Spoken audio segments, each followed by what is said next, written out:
Today we're looking at the difference between a $10 and $100 Naruto minifigure.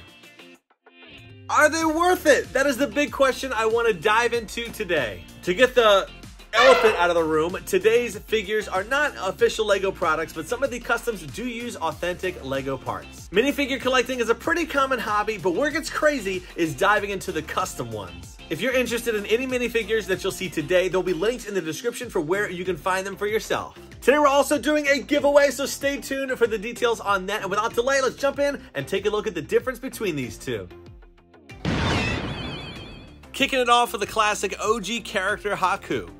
This is the standard China minifigure going on. Nothing too crazy, nothing special. Some decent details packed into here. And on our right side is going to be the custom one, which does cost around like $50 to $60. At first, not too much of a difference between the two, except for a slight coloration of the outfit. If we do take the hairpiece off and turn it around, we'll see we have a mask as a secondary head. You could turn it around. So you do have two different options to display with this one, which is cool. This is definitely one of the more basic minifigures. We're going to rev it up a little bit here with Zabuza. So here is that cheaper version. We have the sword on the back. We can see the executioner's blade. Doesn't have a lot of detail. Pretty basic paint job. Same thing with the outfit as well. Now the custom, this one obviously is a different outfit altogether, but you can clearly see the quality and paint job difference.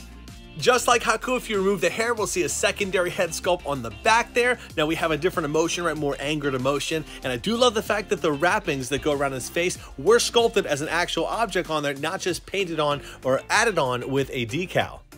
Next up, let's take a look at Choji after he's taken that chili pill, more of the butterfly form. So this one's actually pretty cool. We have hair that looks a little bit like Goku, that effect piece that's sitting on his right hand, and also the scarf is something that's on there separately. So really cool, kind of an awesome, one of the best we've seen, budget versions of the cheaper minifigures. Now, the custom one over here, clearly, right, it has the wing effect on the background, and the hair sculpt is just perfect.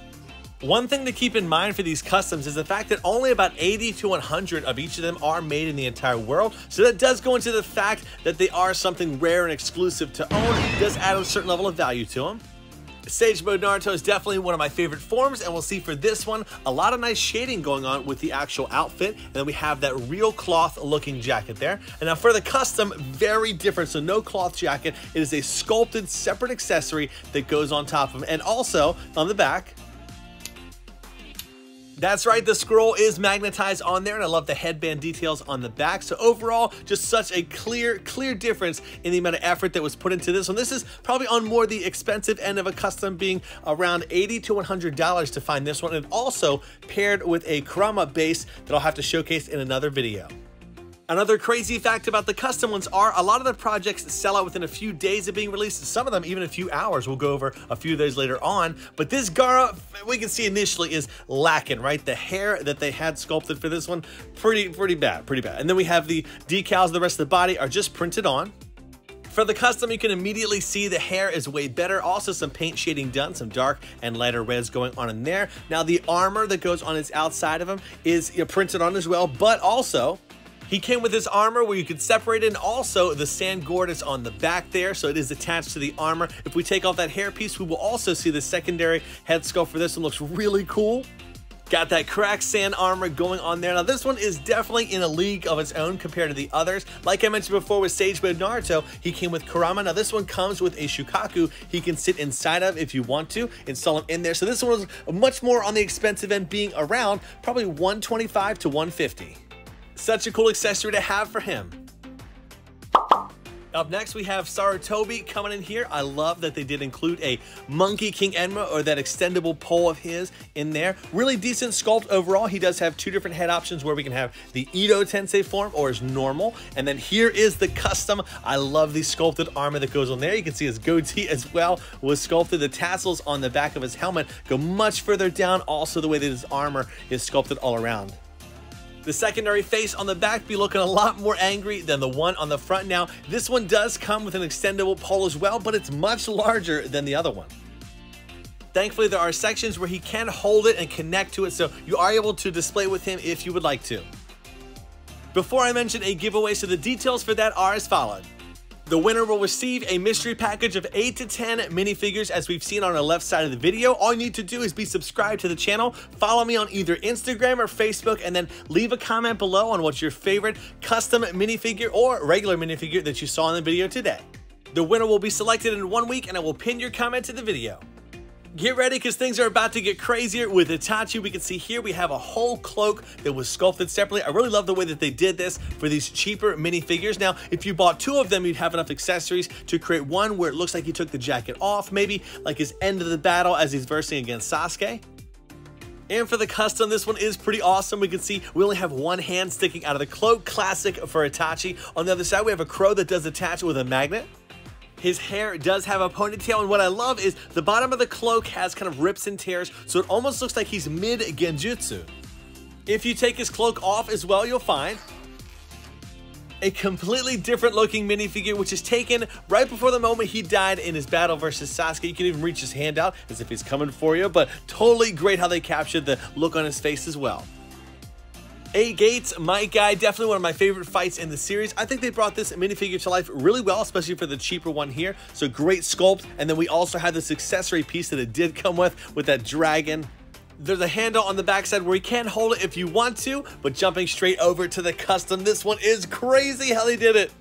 The transparent pieces really make this feel like a premium product. Love the vapor coming from his mouth. There's left and right fiery pieces on his arm. The decals are amazing, and if you remove the hair, we'll see a whole nother different effect going on for his face.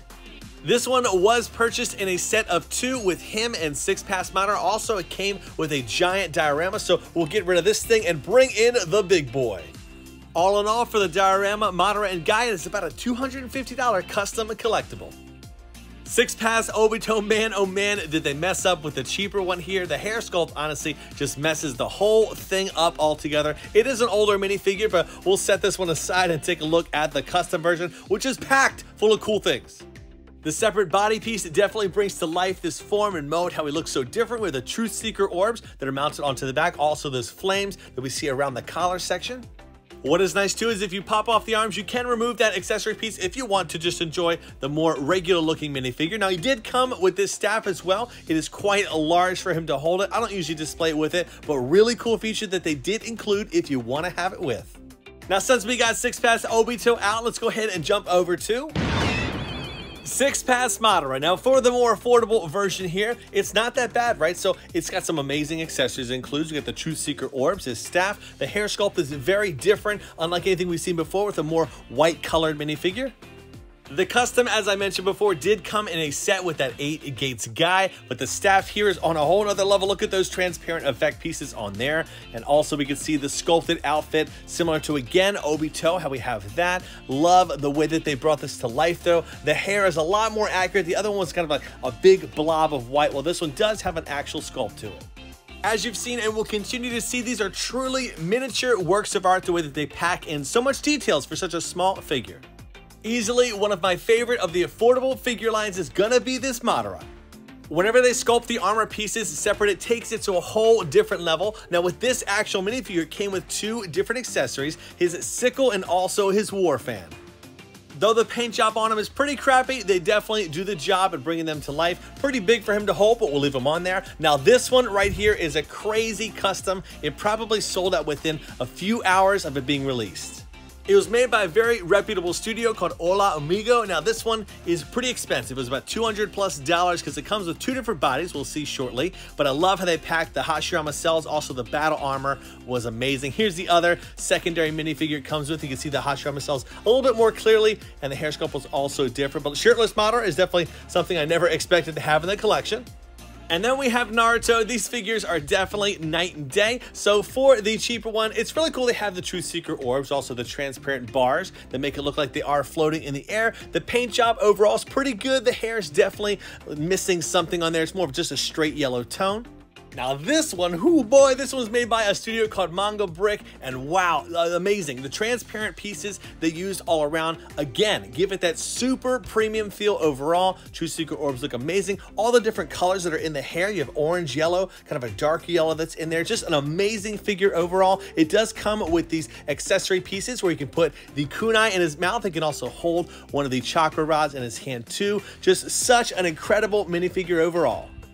I hope you enjoyed today's video, getting to see these collectibles side by side. If you did, I think you'll also enjoy these over on my left. And as always, everybody, I will see you in the next video. Do what you love and love what you do. Bam out.